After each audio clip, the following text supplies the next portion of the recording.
Hi friends, माँ जोगमाया देवी शक्ति YouTube channel को आपण मानक स्वागत। आज आम जानिबा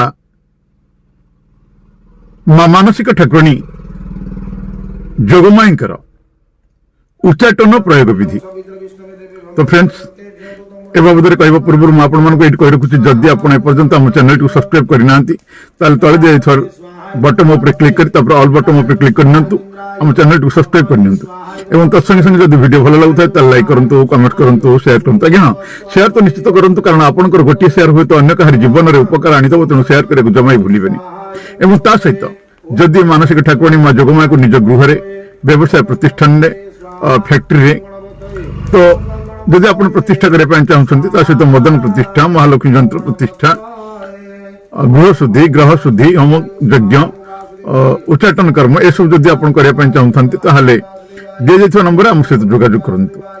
ओडिशा समेत भारत अनेक प्रांत में माँ जोगमाया को प्रतिष्ठा कर अनेक भक्त अनेक चमत्कार फल पाई सारी। आपण माँ को करंतु प्रतिष्ठा आ देखंतु चमत्कार। तो फ्रेंड्स, जदि आपनकर कोन समस्या थाए, समस्यार समाधान चाहते दि जाइए नंबर में आप जोगाजोग करें। तो फ्रेंड्स, आसतु जानिबा जोगमाया उच्चाटन प्रयोग। जय माँ जोगमाया। हिंदू धर्मर क्षेत्र में जीवन में विभिन्न समस्या मुक्ति पाइबा पाई, रक्षा पाइबा पाई दैवीय हस्तक्षेपर तलाश रे अनुष्ठान करिबा, प्रार्थना ये सब अत्यधिक महत्व रखी थाए। तो एमित एक शक्तिशाली अनुष्ठान जोगमाया उच्चाटन प्रयोग, जहाँ विरोधी को पंगु एवं चुप कराइबारे क्षमता पाई पूजनीय अटे। ताले आसंतु ए पवित्र अभ्यासर सार एवं महत्व उपरे आम जानिबा, पता लगाइबा केमती व्यक्तिंकर नकारात्मकता को दूर करी विजय हेबा पाई सशक्त कराई थाए। जोगमाया उच्चाटन प्रयोग देवी जोगमायींकर शक्ति को आह्वान करिबा पाई करा जाउथबा एक पवित्र अनुष्ठान।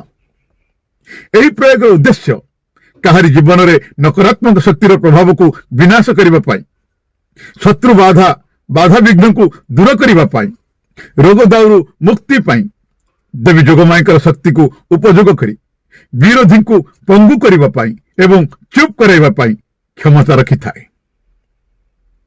व्यक्ति शत्रु हानिकारक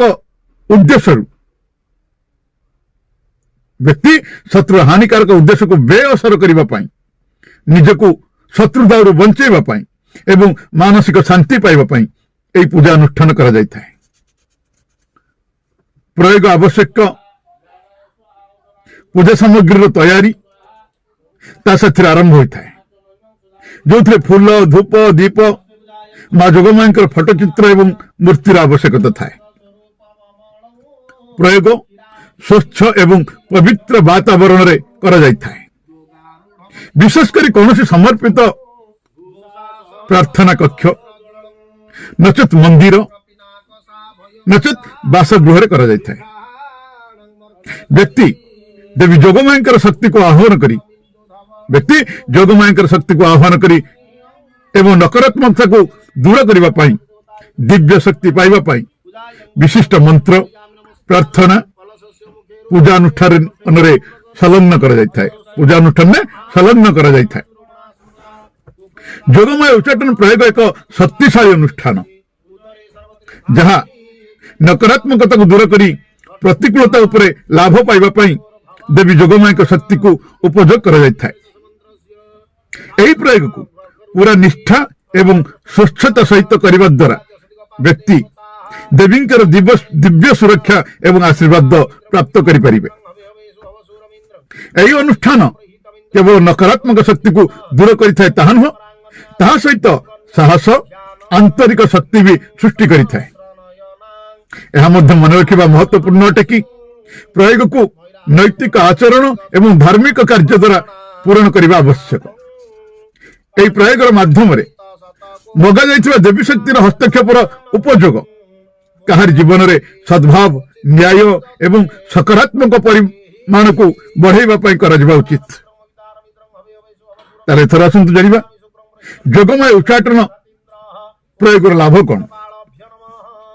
ଯୋଗମାୟା ଉଚ୍ଚାଟନ ପ୍ରୟୋଗ ବ୍ୟକ୍ତିକୁ ତାଙ୍କ ଜୀବନର ନକାରାତ୍ମକ ଶକ୍ତିକୁ ଦୂର କରିବା ପାଇଁ ସାହାଯ୍ୟ କରିଥାଏ। ଏହା ପରିବେଶକୁ ଶୁଦ୍ଧ କରିଥାଏ, ଜୀବନର ଅନ୍ଧକାରକୁ ଦୂର କରିଥାଏ ଓ ସକାରାତ୍ମକକୁ ବଢ଼ାଇ ଦେଇଥାଏ, ଯାହା ବ୍ୟକ୍ତିଗତ ବିକାଶ ଏବଂ ସଫଳତା ପାଇବା ପାଇଁ ଅନୁକୂଳ ହୋଇଥାଏ। ଏହି ପ୍ରୟୋଗର ଉଦ୍ଦେଶ୍ୟ ବିଶେଷ ରୂପରେ ବିରୋଧୀକୁ ଶାନ୍ତି କରିବା। ଦେବୀ ଯୋଗମାୟାଙ୍କ ଶକ୍ତିକୁ ଆହ୍ୱାନ କରି ଲୋକେ ତାଙ୍କର ଦିବ୍ୟ ସୁରକ୍ଷା ଚାହିଁଥାନ୍ତି ଏବଂ ଶତ୍ରୁର ହାନିକାରକ ଉଦ୍ଦେଶ୍ୟରୁ ନିଜକୁ ବଞ୍ଚେଇଥାନ୍ତି। ଯୋଗମାୟା ଉଚ୍ଚାଟନ ପ୍ରୟୋଗ ମାନସିକ ସ୍ତରରେ ଯୁଦ୍ଧ ଏବଂ ନକାରାତ୍ମକ ଶକ୍ତିର ବିରୁଦ୍ଧରେ ଏକ ଢାଲ ସଦୃଶ କାମ କରିଥାଏ। ଏହା ବ୍ୟକ୍ତିକୁ ସେହି ନକାରାତ୍ମକ ଶକ୍ତି ଠାରୁ ବଞ୍ଚାଇବା ପାଇଁ ସାହାଯ୍ୟ କରିଥାଏ, ଯାହା ତାଙ୍କର ନିର୍ଦ୍ଦେଶିତ ହୋଇଥାଏ, ଯାହାଦ୍ୱାରା ବ୍ୟକ୍ତିର ଭଲାଇ ଏବଂ ମନରେ ଶାନ୍ତି ସୁନିଶ୍ଚିତ ଆସିଥାଏ।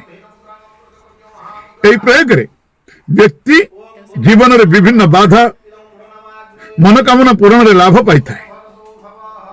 ଏହି ପୂଜା ସାହସ ଏବଂ ଦୃଢ଼ ସଂକଳ୍ପକୁ ମନରେ ଆଣିଥାଏ, ଯାହାଦ୍ୱାରା ନିଜର ପ୍ରୟାସରେ ବିଜୟୀ ହେବାର ସକ୍ଷମ ହୋଇଥାଏ। ଯୋଗମାୟା ଉଚ୍ଚାଟନ ପ୍ରୟୋଗ ରିସ୍ତାରେ ସଦ୍ଭାବ ବଢ଼ାଇବାରେ ସହାୟତା ହୋଇଥାଏ। ଯିଏ ସଂଘର୍ଷ ଏବଂ ନକାରାତ୍ମକ ପ୍ରଭାବ ଦ୍ୱାରା ପ୍ରଭାବିତ ହୋଇଥାନ୍ତି, ଏହା ବିବାଦକୁ ସମାପ୍ତ କରି ବ୍ୟକ୍ତିର ଭିତରେ ସଦ୍ଭାବନାକୁ ବଢ଼ାଇ ଦେଇ ଶାନ୍ତି ଏବଂ ସଦ୍ଭାବନା ବଢ଼ାଇ ଦେଇଥାନ୍ତି। ଯୋଗମାୟା ଉଚ୍ଚାଟନ ପ୍ରୟୋଗରେ ସଂଲଗ୍ନ ହେବା ଦ୍ୱାରା ବ୍ୟକ୍ତିକୁ ଆନ୍ତରିକ ପରିବର୍ତ୍ତନ ଅନୁଭବ କରିବା ପାଇଁ ଅନୁମତି ମିଳିଥାଏ। ଏହା ଈଶ୍ୱରଙ୍କ ସାଥିରେ ତାଙ୍କର ଆଧ୍ୟାତ୍ମିକ ସମ୍ବନ୍ଧକୁ ଅତି ସୁଦୃଢ଼ କରିଥାଏ, ଭକ୍ତି, କୃତଜ୍ଞତା ଏବଂ ଶ୍ରଦ୍ଧାକୁ ବଢ଼ାଇ ଦେଇଥାଏ, ବ୍ୟକ୍ତିଗତ ବୃଦ୍ଧି ଏବଂ ବିକାଶରେ ସାହାଯ୍ୟ କରିଥାଏ। ତ ଫ୍ରେଣ୍ଡସ୍, ଆଜି ତ ଆପଣ ଜାଣିଲେ ଯୋଗମାୟା ଉଚ୍ଚାଟନ ପ୍ରୟୋଗ ବିଧି। ଯଦି ଭିଡ଼ିଓଟି ଆପଣଙ୍କୁ ଭଲ ଲାଗିଥାଏ ତାହେଲେ ଲାଇକ୍ କରିବେ, କମେଣ୍ଟ କରିବେ, ସେୟାର କରିବେ ଏବଂ ଚ୍ୟାନେଲଟିକୁ ସବସ୍କ୍ରାଇବ କରିବେ। ତେବେ ଆଉ ଗୋଟିଏ ଭିଡ଼ିଓ ପର୍ଯ୍ୟନ୍ତ ମୁଁ ରହୁଛି ଆପଣମାନଙ୍କର ଚିରପରିଚିତ ଅବନୀ ପ୍ରଧାନ। ନମସ୍କାର।